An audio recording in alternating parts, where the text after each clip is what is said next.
and I'm gonna prove everybody that there's levels to this. And I'm not playing when I say I'm gonna break his. That's exactly what I'm gonna do. And my only objective is going in there and inflict as much damage as possible on David Morrel. I'm going for the knockout. It's getting personal now? It's been personal. Tensions have significantly intensified between David Benavidez and David Morrel as they prepare for their highly anticipated light heavyweight showdown, set to take place on February the 1st, 2025, at the T-Mobile Arena in Las Vegas. During a recent press conference, the hostility between the two fighters was unmistakable, highlighting the growing rivalry ahead of their clash. When he says, Let me, I want to, you don't have power for this. You don't have, I You don't have power for I don't this. have power? No, I don't have power? Not for this. I'm going to show you. Break my mouth? I'm going to show you. I'm going to show you. Break Hell your no. fucking mouth. I'm going to break your Not talking all power that for mouth. Hell no. talking all that shit. Hell When you have no. a jaw brace, son, You don't have that's power. going to be, that's Man, my but gift to you boys, That's you my know gift to more you. battle, man. Like, shut the fuck, bitch. What the fuck you mean? What are you saying? You know, man, you're the stupid. I'll beat the f*** you. No, man, okay, I'ma whatever beat you the do. Okay, baby, whatever you do. Whatever you do. All right. And then I want you to come ready because I'll beat the f***. I want you guys to give me, I want you guys to give me the props I Whatever you deserve. do. All right, Whatever you do. We'll see. Whatever you do. During the encounter, Benavidez attempted to extend a handshake, which Morrel outright refused, sparking a fiery verbal altercation. The situation quickly escalated when Benavidez shoved Morrel, prompting Morrel to retaliate by throwing his WB irregular title belt at Benavidez's head. Security personnel swiftly stepped in to de-escalate the confrontation and prevent the situation from spiraling further out of control. First of all, I came, I tried to shake his hand, you know what I mean? I try to be cool. Because last press conference, you know, we had did this talking, but then in the middle, after, you know, he was quarters over shaking hands and stuff, so, you know, I was just expecting the same thing. This is my birthday today, so I didn't really want to get too aggressive. yeah, gotta go get some cake later. Keep it down, no cake. But, I tried to shake his hand, kept running his fucking mouth, you know what I mean? And I'm not going to let nobody disrespect me like that. You know, especially, I don't know who this guy thinks he is. He thinks he's the hardest person in the planet, so I'm going to beat the fuck. And there's nothing else really left to say. You know what I mean? He's a great fighter, yes, but I'm going to make all these great fighters look average. Fighters have made their intentions clear to dominate the upcoming bout. Benavidez, boasting an undefeated record of 29-0 with 24 knockouts, has been outspoken about his goal to inflict serious damage on Morrel, stating, "I'm going to hurt David Morrel as much as possible." Morrel, who also remains undefeated with a record of 11-0 and 9 knockouts, has responded with confidence, brushing off Benavidez's threats and emphasizing his own strategy to secure victory. It's a complicated fight. You know it's going to be hard, but now that all this is happening, how you feel different about him? That's more fuel. That's more fuel to the flame to go in there and do what I got to do. Now, I'm really going to go in there and I'm going to put a beating on him. Okay, so we're waiting, guys, in case you are watching the stream. We're waiting for David Morrel to come back here and try to do this in a pacific way. When Benavidez issued a chilling warning to Morrel, declaring, "I'm going to kill you." While the statement was hyperbolic in the context of fight promotion, it highlighted the intense animosity brewing between the two undefeated fighters. The tension between them has become a defining narrative, adding even more anticipation to their upcoming clash. Interviews. David Benavidez, nicknamed the Mexican Monster, carries an impressive undefeated record of 29-0, with 24 of those victories coming by knockout. Renowned for his relentless pressure, devastating power punches, and unyielding determination, Benavidez has been on a mission to solidify his status as the most dominant super middleweight and a potential challenger to boxing. Arizona, from Phoenix, Arizona, debut 2013 through 2021. I think he is still fighting. His last fight most likely occurred in 2021. Oh wait, November 13, he's got an upcoming fight versus Jose Uzcatagu, Colombian. But his last one took a TKO, took place March 13, 2021. 24, and oh, we got another undefeated, Superstar Canelo Alvarez. In the lead-up to this fight, Benavidez has openly expressed his disdain for Morrel, accusing him of disrespect and promising to turn their clash into a brutal and unforgiving battle. The recent press conference highlighted Benavidez's fiery demeanor, as his aggressive remarks and a physical confrontation with Morrel only intensified the already heated rivalry. Interviews. David Morrel, the WB irregular champion, has established himself as a slick, powerful, and technically skilled boxer, maintaining a flawless record of 11. A lot of bad blood with this build-up because of what's happened at the press conferences. You as a bystander, what'd you make of what happened in Miami? I wasn't there. That's the yeah, thing. Morrel threw the belt at him. David ducked. I don't know why the belt. That's something you don't do. What if there would have been, someone say he was a kid or something? You don't do that.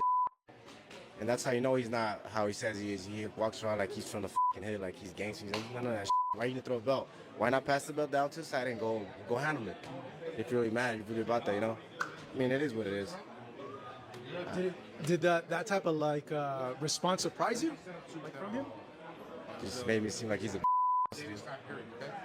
0 with 9 knockouts. Despite having fewer professional fights compared to his opponent, Morrel is determined to prove he belongs at the pinnacle of the division. During the press conference, one hell of a fight. I just think David Benavidez is not what people think he is. I see a highly skilled fighter with good fluidity in his punches and his moves. The guy, to me, is one of the best fighters in the world. And I'm talking about skill-wise. Like, he got fast hands. He throws great flurries. He knows how to break you down systematically. His defense is far better than people give him credit. Him against Oleksandr Volcic, I was like, brother, this guy looks great, right? He just needs more time at 175, which I think he got. David Morrel and David Benavidez are going to fight. Yeah. Is that a fight that you're... Oh, got it, yeah. Well, the story with he and I was, I met him when he was a kid, and he told me, I'm going to be a world champion someday, and then I run into him and he's a world champion. That's happened to me so many times, usually with MMA fighters, not boxers. That's when I was sort of kicking the tires of boxing, and yes, I will watch that fight, if that's the question. Interviews. The stakes couldn't be higher as both fighters are determined to settle their differences inside the ring and establish themselves as the undeniable top contender for a shot at Canelo Alvarez. The highly anticipated showdown on February 1, 2025, at the T-Mobile Arena in Las Vegas, has already captivated the imagination of boxing fans worldwide. The clash promises to be a thrilling battle of styles, pitting Benavidez' relentless aggression against Morrel's technical finesse, setting the stage for what many... And the best out there now is David Morrel. I see him coming up to 175. He's talking about it. He's almost shut his ass up. And also, it would be a bigger pay-per-view if we wait later. His name is not that big, but I don't... They just talk the way you want your fighters to talk. They're all about the smoke. They want to fight everybody. It seems like whoever would win the Morrel Benavidez, I get the shot. But at the end of the day, we got a guy who wants to fight a tough guy. David Morrel is so good. David Morrel is a high-risk, low-reward fighter. You have to overpay people to step in the ring with him. If you don't overpay him, you won't get him in the ring. It's as simple as that, Jack. So, David Morrel going in 2024, one of the most exciting fighters, got an exciting style, has a fan base in Minnesota. That's the knock on the Cubans. No international distribution on the Cuban feed because they don't show the fights. Has a fan base in Minnesota.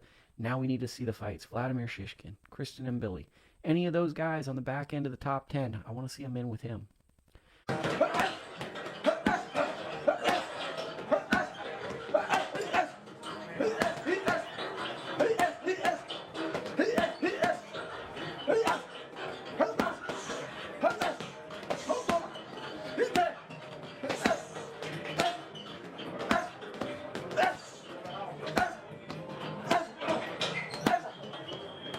El monstruo Benavidez.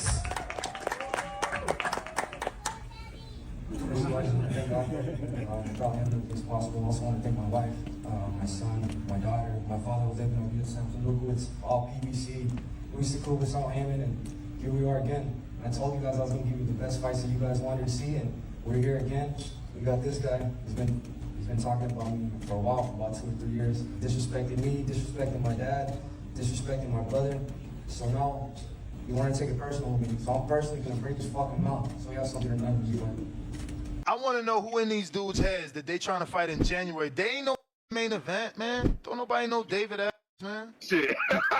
David's not a main event. They got to learn. Got 1 million followers combined. They ain't got 1 million followers, Hundes. I don't know what they got. I know they got to learn. Like my man did 175, then he did 62. Then they put you on the undercard. Like, bruh, keep building. He should be pushing for this undercard right here to be on this tank undercard again. So you want us to be back on the undercard, so you just hate. I'm afraid he's going to do a show in January and it's not going to be successful. We ain't got time to be hot. David Benavidez is not a main event fighter, man. That's to prove my first point, man.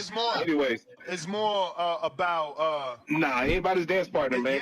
Beyond the personal grudge, This fight holds significant implications for the future of the super middleweight division. A victory for Benavidez would further fuel his campaign for a blockbuster showdown against Canelo Alvarez, solidifying his position as a top contender. Conversely, a win for Morrel would propel him into superstardom, cementing his status as a legitimate force in the division. With so much at stake, the bout represents not just a clash of two undefeated fighters, but a pivotal moment that could reshape the landscape of the super middleweight division. Interviews. Alright, let me know what you all think. As the countdown to fight night continues, the intense animosity between Benavidez and Morrel guarantees that this bout will be far huge demand for this fight, Dave Morrel and David Benavidez. For me, though, I never had a huge demand for it because I think it's a bit early for Morrel. And when you look at his last fight, Riyadh season, David Morrel didn't look that good. But a lot of people don't think David Benavidez looked that good against Holstein. I thought he looked great. I just thought he gassed out, but I thought he looked phenomenal.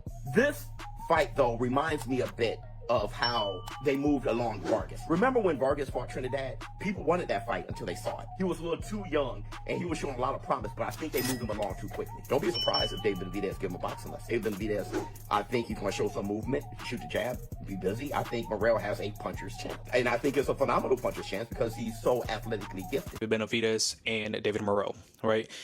This is the type of fights boxing needs. Two young fighters, great fighters in their division. They moved up to 175. They were at 168. The fight wasn't made there, but 175, David said, you know what, let's make this fight happen. The first few pictures, it looks like David has some weight to take off. He looks like the Tyson Fury of the 175, but that doesn't matter, right? It's all about your fighting technique, your fighting style. I think David Morrel has a great opportunity to showcase his skills, but I don't think it'll be enough to beat a David Benavidez. I think David Benavidez has a little bit too much power and too much combinations for David Morrel. David Morrel hasn't, fought anybody that is maybe top 2, top 3. David Benavidez has been in there with Caleb Plant, has been in there with some good fighters. So he is coming into the fight the favorite. But let me know what you guys think of that fight, all right? Let me know what more than a mere display of skills. It will be a fierce battle for pride, dominance, and the right to claim the title of the best in the division. The stakes are sky high, and both fighters are ready to leave it all in the ring. David, what are your thoughts? Interviews. Boxing professionals have weighed in on the upcoming fight, predicting an electrifying showdown. Many experts believe David Benavidez's superior power, aggressive style, and tactical approach will give him the edge over his opponent. I say that every fight, but it's just I'm getting better and better. I'm more experienced. Now I'm physically, emotionally, spiritually, I'm at one with myself, and I'm just ready. I'm ready. These are the type of challenges I want. I don't shy away from no fight. If no fight or no fighter, you know what I mean? And that's definitely what I'm going to show February 1st. Do you think like you break them down like later in the rounds? Like do you catch them early and break them down early like we saw with Andrade? To be honest with you, I'm going to just put a game plan together, and I'm going to just follow my game plan. I don't know if it's going to come early. I don't know if it's going to come late, but I will be trying to knock him out. That's what I do every single fight. I go in there and I just break people down and I beat the shit out of them. It's going to be the same thing. Given the last performance, I know you said at the post-fight you were injured, you're dealing with a lot of things. What do you make of like the perception of David at 175 from fans now? And do you think it's fair? To be honest with you, I don't care what nobody says. I know exactly what I do. I know that 7 weeks left to the fight, I torn a tendon. No, 8 weeks left to fight, torn a tendon. I got closer to 4 weeks. Massive props to Benavidez because I've rated Morrel very highly for a long time. In Los Angeles, I got to watch him up close, and I really wasn't impressed with what I saw, but I just think he had an off night. He's a very good fighter, and Benavidez really doesn't need to be taking that fight, but he is. So listen, big respect to David Benavidez. That's a great fight, and we want to see great fights. I hope there's more fighters like David Benavidez that said, no, I'll back myself. I don't give a fuck about Morrel. I know everyone rates him and he's this Cuban killer. I'll beat him. Get me in with him. Fair play. Well done, David Benavidez. Great fight as well. Really, really good fight. It's great to see this, isn't it? I mean, boxing's flying at the minute, but I really, really rate Benavidez. Hard to look past. Animosity brewing between the two undefeated fighters. The tension between them has become a defining narrative, adding even more anticipation to their upcoming clash. Interviews. David Benavidez, nicknamed the Mexican Monster, carries an impressive undefeated record of 29-0, with 24 of those victories coming by knockout. Renowned for his relentless pressure, devastating power punches, and unyielding determination. So I got a couple things I want to talk about. You got David Benavidez fighting David Morrel. Now David Morrel's only got like 11 pro fights or 12, and he's undefeated, Cuban guy. I think he's Cuban. And he's a good boxer. But I don't know. I don't know if he is going to beat David Benavidez. David Benavidez was a big 168-pounder. Now he's at 175. He looked real good against Glowstick. But Glowstick was, hadn't fought in a while.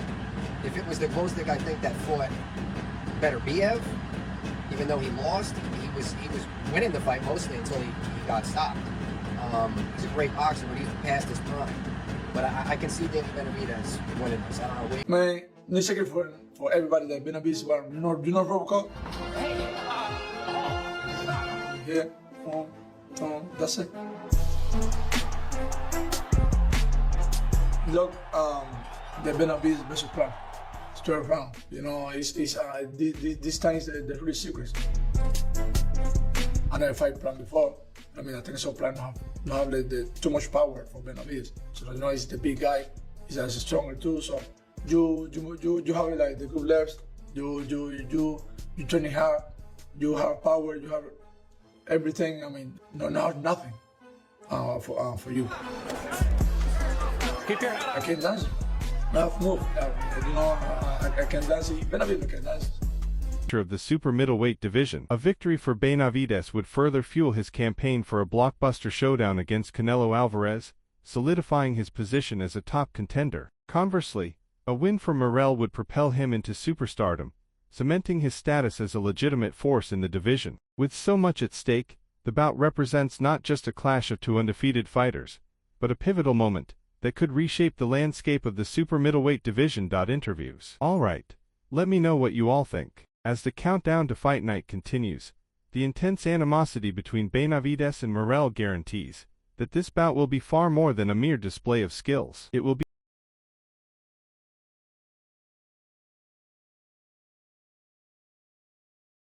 it's a rocket of a fight, that is, it's one of them. I wish I could go watch that live, because I think that's going to be a good tear up, And saying that we're still in January, I'm not going into camp yet. I might have to make an appearance for that one. That's going to be a bolter. I think Benavidez, just because every time I watch him, I get more impressed with him. Do you know what I mean? And then I spoke to someone who was in the gym with him a few years ago and just said he's just a different animal.